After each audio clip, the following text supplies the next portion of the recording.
जब आप समंदर में कूद जाते ना तो गहराई से शिकवा क्यों? समंदर में तूफान भी आएगा, सब होगा, छोड़िए। अब जब कूद गए हैं तो जाहिर है अब मुझ में काबिलियत होगी तो मैं साहिल तक पहुंचूंगा, नहीं है तो फिर मैं डूब जाऊंगा, उसमें कोई बात नहीं, मगर कोशिश तो करना मेरा काम है। कल के दिन मेरे मरने के बाद कोई ये तो ना कहे कि भाई इस 2019 में जामे मिलिया में मुल्क में सा कानून बना और ओवैसी खामोश था। कम से कम वो तो कोई नहीं कहेगा ना, अरे नहीं इसने कुछ बोला था, इतना तो याद रखेंगे लोग। मगर जो उन्होंने जो प्रोटेस्ट किया वो सही प्रोटेस्ट हुआ, बिल्कुल सही प्रोटेस्ट है। एक अनकॉन्स्टिट्यूशनल चीज बनाई जा रही है, देश के संविधान को तब्दील किया जा रहा है, देश को एक हिंदू राष्ट्र बनाने की कोशिश की जा रही है, तो प्रोटेस्ट करना तो बुनियादी हक है डेमोक्रेसी में। मगर उनको पीटते हैं, बच्चियों के हॉस्टल में जाके बच्चों को, जो लाइब्रेरी बच्चे थे उसमें टीयर गैस, टॉयलेट में घुसकर मारते हैं, मस्जिद में घुसकर बेहुरमती करते हैं। कितनी झूठ बोलेंगे लोग? आज के जमाने में तो झूठ ना बोले, अरे इतनी झूठ बोलते हैं दिल्ली पुलिस वाले कि नेटफ्लिक्स पर रख लीजिए, हिट फिल्म बना देंगे। एआईएमआईएम के अध्यक्ष और लोकसभा सांसद ओवैसी जी हमारे साथ मौजूद हैं। असदुद्दीन ओवैसी जी, आपने तो पूरा विपक्ष को ही एक तरह से बेकार कर दिया है, इस वक्त बेदम कर दिया है। अब बिल आप संसद में फाड़ते हैं, सबसे जोर और प्रखर तरीके से आप सरकार पर हमला बोलते हैं, लेकिन देश में एक सवाल ये उठ रहा है कि आप कौन से मुस्लिमों की लड़ाई लड़ रहे हैं? जो पाकिस्तान, बांग्लादेश और अफगानिस्तान के हैं, या वाकई आप हिंदुस्तान में एक डर भय फैला रहे हैं मुस्लिमों में जिसकी जरूरत ही नहीं? मैं जो लड़ाई लड़ रहा हूं वो देश के संविधान को बचाने की लड़ाई लड़ रहा हूं। मैं जो लड़ाई लड़ रहा हूं उन देश की अजीम आजादी के मुजाहिदीन को, जिन्होंने इस देश को आजाद करवाया और ऐसा संविधान बनाया जिसमें मजहब की कोई बुनियाद ही नहीं है। मैं वो लड़ाई लड़ रहा हूं। मुझे क्या करना है पाकिस्तान, बांग्लादेश, अफगानिस्तान से? आपको क्या प्रॉब्लम है? किसी और मुस्लिम को क्या प्रॉब्लम है? ये तो जो इन देशों से आए हुए हैं, जो नागरिकता की आवेदन, उनको प्रॉब्लम। मुझे प्रॉब्लम इसलिए है क्योंकि आप मजहब की बुनियाद पर कानून बना रहे हैं, जो आर्टिकल 14 और 21 का ग्रेव वायलेशन है। मुझे गुस्सा इस बात का है कि आसाम में जो 5,40,000 बंगाली हिंदू हैं, हेमंत बिस्व शर्मा कहता है कि उनको सिटीजनशिप मिल जाएगी और केस चलेगा सिर्फ मुस्लिम जिनका नाम नहीं आया आसाम में। मुझे गम इस बात का है कि हमारे देश में हम 2 सिटीजनशिप के कानून बना रहे हैं, एक पूरे मुल्क में रहेगा और एक शेड्यूल 6 और ILP के एरिया का रहेगा। मुझे गुस्सा इस बात का है कि आपने कश्मीर से स्पेशल प्रोविजन निकाल कर आप दूसरे नॉर्थ ईस्ट स्टेट्स को दे रहे हैं, जबकि आपने कहा था एक देश में एक कानून होगा, एक क्या क्या होगा। ये इनकी हिपोक्रेसी है और इसको मैं बार बार कह रहा हूं, प्लीज इसको आप CAB को NRC से देखना जरूरी है। NRC जब होगा, जब मुसलमान और नॉन मुस्लिम्स के नाम नहीं आएंगे, उन नॉन मुस्लिम को CAB के जरिए सिटीजनशिप मिलेगी और जो मुसलमान रहेंगे उनको डिटेंशन सेंटर्स में रहना पड़ेगा। और हम क्या बताएंगे?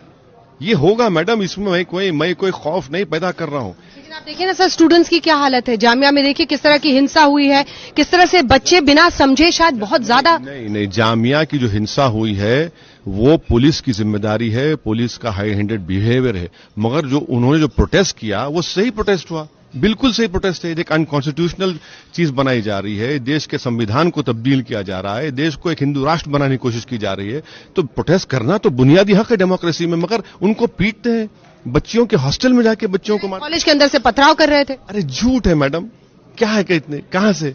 जो लाइब्रेरी बच्चे थे उसमें टीयर गैस, टॉयलेट में घुसकर मारते हैं, मस्जिद में घुसकर बेहुरमती करते हैं।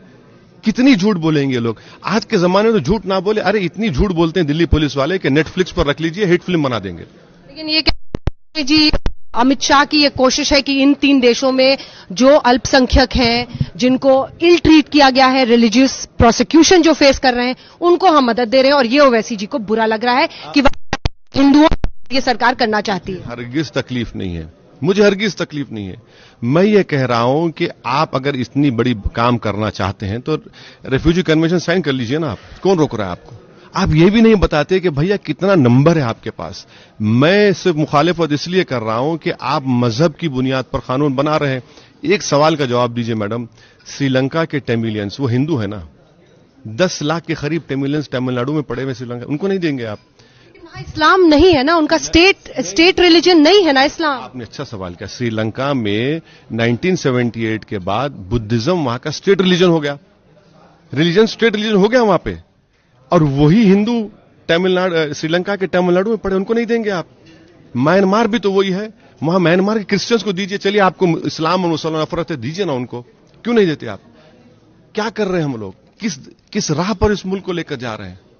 लेकिन अगर ऐसी एक पहल बच्चों की तरफ से हो रही है तो आप सड़कों पर क्यों नहीं उतरते हो वैसी जी? लोग आप संसद में तो बहुत अच्छा बोलते हैं, खूब यूट्यूब फेसबुक पर आपका मिलियन व्यूज होते हैं, सड़क पे बच्चे आगे हैं। मैडम, मैं बच्चों को मुबारकबाद देता हूं, हम भी सड़क पर, हमारे पार्टी के वर्कर सड़क पर हैं। आपको एक मिसाल देता हूं, लखनऊ में हमारे पार्टी के वर्कर्स ने एहतजाज किया, प्रोटेस्ट किया, 200 लोगों पर सेडेशन का चार्ज लगा दिए। प्रोटेस्ट पर सेडेशन का चार्ज लगाएंगे, 200 मेरे पार्टी के वर्कर्स पर सेडेशन का चार्ज लगा दिए। आप बोल रहे मैं रोड पर हूं, मैं, मेरे पार्टी के लोग हैं। लखनऊ में 200 लड़कों पर सेडेशन का चार्ज। सरकार डरा, आप बोलिए सेडेशन, प्रोटेस्ट करना सेडेशन है क्या? बताइए क्या करना चाह रहे हैं, कौन दबाना चाह रहा है? थोड़ी बड़ी तस्वीर पर, क्योंकि लंबी चर्चा इस पे हुई है, बड़ी तस्वीर पर आ रही हूं। क्या है इस देश का भविष्य? बीजेपी रही है बात, मतलब अपने बलबूते उनके पास प्रचंड बहुमत है। स्थिति अन्य पार्टियों की परिस्थिति देख रहे हैं, कोई दो पार्टी एक साथ बढ़ नहीं, क्या है मतलब बीजेपी वर्सेस एआईएमआईएम बन के अभी लड़ाई दिखती है ऐसे मुद्दों पर सड़क पे? मैं एक पॉलिटिकल साइंस का स्टूडेंट हूं।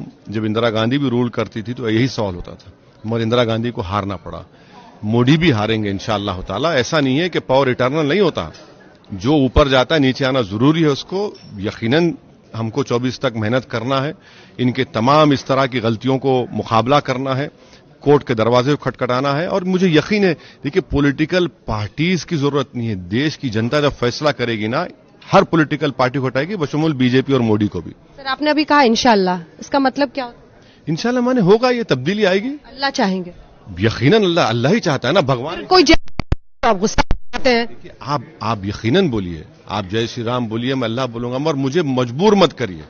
आप बोलिए, मैं आपके राइट को प्रोटेक्ट करूंगा, क्योंकि आपका राइट है वो। मैं यकीनन आपके साथ ठहरूंगा, आप बोलिए, मैं कोई एतराज नहीं है। मुझे एतराज उस वक्त होता है जब आप फोर्स करते हैं, तुमको ही बोलना पड़ेगा। मैं बोला नहीं बोलूंगा मैं ये बात, आप फोर्स नहीं कर सकते किसी के ऊपर। लेकिन एक्शन का सिर्फ रिएक्शन होकर नहीं रह जा रहा है पूरा मामला, कि ये आप भी तरफ से बोलते हैं। देखिए, मेरी रिएक्शन इसलिए होता है कि आप फोर्स मत करिए, आप जो बोलना है बोलिए ना। आजादी की लड़ाई में जय हिंद भी लगाया गया था, आजादी की लड़ाई में कई नारे लगाए गए थे, यही तो हिंदुस्तान की खूबसूरती है। मगर जहां पर बीजेपी आरएसएस कहती नहीं हम फोर्स करेंगे, तुमको बोलना पड़ेगा, क्यों बोलेंगे? संविधान तो मुझे याद देता है फ्रीडम ऑफ एक्सप्रेशन की, मैं क्यों बोलूंगा? एक दो मैं नॉन पॉलिटिकल सवाल आपसे पूछना चाहती हूं। मैं तो हैदराबाद बहुत करीब आपको देखा है, आपकी पॉलिटिक्स को देखा है, आपके तौर तरीकों को देखा है। लोग कहते हैं कि आप बहुत टाइम लगाते हैं, पढ़ते हैं, तर्क और दलील। आज भी जब यहाँ आए तो आधे एक घंटे से आप पढ़ ही रहे थे कि कौन सी दलीलों के साथ मुझे वहां पर बात रखें। नहीं, बिल्कुल पढ़ना चाहिए ना, अगर नहीं पढ़ेंगे तो फिर कैसा जवाब देंगे? देश देख रहा है, आज तक इतना फेमस चैनल है और आप इतने फेमस एंकर हैं, अगर आपके सवाल जवाब नहीं दूंगा तो फिर फायदा क्या है? भाई अगर मैं जा रहा हूं तो पढ़ना तो पड़ेगा ना। आप एक सब्जेक्ट मुझे 15 दिन पहले बोल चुके हैं, तो मुझे तो सोच कर आना पड़ेगा। यही कमी है कि वहां पर तर्क को नहीं दे पाते, जिससे वो मोदी को काउंटर कर सकते। नहीं, ना सिर्फ वो, बल्कि उनमें एक इंटेलेक्चुअल ऑनेस्टी भी बाज लोगों में नहीं है। वो अल्फाज चाप चाप कर बोलते हैं, कभी आधा आगे बढ़ते हैं, आधा पीछे हटते हैं। नहीं चलेगा भाई, आप मुकाबला करना है, खुल के करिए ना मुकाबला, क्यों आधी लड़ाई लड़ते हैं? आधी लड़ाई लड़ रहे हैं, आप पूरी लड़ रहे हैं। कोशिश कर रहा हूं मैं, कोशिश। आपको नहीं डरते मोदी से? डरते हैं, क्यों नहीं डरते? क्यों डरूं मैं? संविधान सबके लिए है। देखिए, जब आप समंदर में कूद जाते ना तो गहराई से शिकवा क्यों? समंदर में तूफान भी आएगा, सब होगा, छोड़िए। अब जब कूद गए हैं तो जाहिर है मुझ में काबिलियत होगी तो मैं साहिल तक पहुंचूंगा, नहीं है तो फिर मैं डूब जाऊंगा, उसमें कोई बात नहीं। मगर कोशिश तो करना मेरा काम है। कल के दिन मेरे मरने के बाद कोई ये तो ना कहे कि भाई इस 2019 में जामे मिलिया में मुल्क में सा कानून बना और ओवैसी खामोश था। कम से कम वो तो कोई नहीं कहेगा ना, अरे नहीं इसने कुछ बोला था, इतना तो याद रखेंगे लोग। बहुत बहुत धन्यवाद आपका वैसी जी हमसे बातचीत करने के लिए। मगर जो उन्होंने जो प्रोटेस्ट किया वो सही प्रोटेस्ट हुआ, बिल्कुल सही प्रोटेस्ट है। एक अनकॉन्स्टिट्यूशनल चीज बनाई जा रही है, देश के संविधान को तब्दील किया जा रहा है, देश को एक हिंदू राष्ट्र बनाने की कोशिश की जा रही है, तो प्रोटेस्ट करना तो बुनियादी हक है डेमोक्रेसी में। मगर उनको पीटते हैं, बच्चियों के हॉस्टल में जाके बच्चों को, जो लाइब्रेरी बच्चे थे उसमें टीयर गैस, टॉयलेट में घुसकर मारते हैं, मस्जिद में घुसकर बेहुरमती करते हैं। कितनी झूठ बोलेंगे लोग? आज के जमाने में तो झूठ ना बोले, अरे इतनी झूठ बोलते हैं दिल्ली पुलिस वाले कि नेटफ्लिक्स पर रख लीजिए, हिट फिल्म बना देंगे। जब आप समंदर में कूद जाते ना तो गहराई से शिकवा क्यों?